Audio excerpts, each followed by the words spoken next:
Also tonight, if you're a Hagerstown, Maryland native, then you're probably familiar with Jonathan Street and the rich history that it has within the community that lives there. Well, after a couple of months, an old cabin that was supposed to be torn down has now given all of us a look into the past. WDVM Skylar Salas attended the exhibit where artifacts from that home are now on display.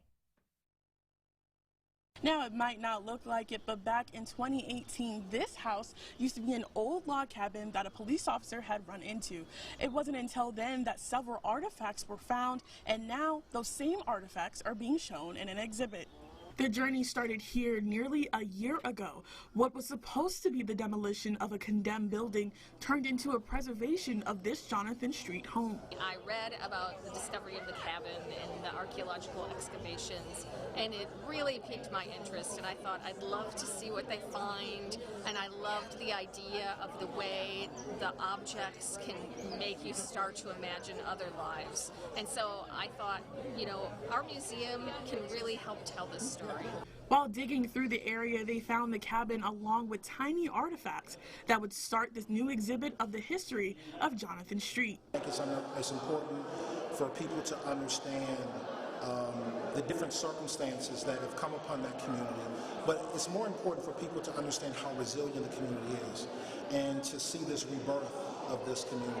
Now named the oldest historical site in the city of Hagerstown, the exhibit gives the community a boost in economic development, which can open the doors for other sites within other black communities to be preserved. This cabin and this story has become an international story.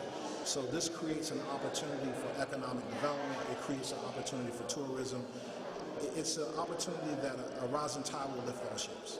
Senator Joanne Benson once lived in the Jonathan Street community. She says this is something she felt was needed not just for the sake of preservation, but also for the people who still live on Jonathan Street today. It sends a profound and wonderful message that, yes, we are in this together and we do care about each other in the city of Hagerstown, because for so long, people in my community where I was raised felt that no one cared about them. They felt that very disenfranchised.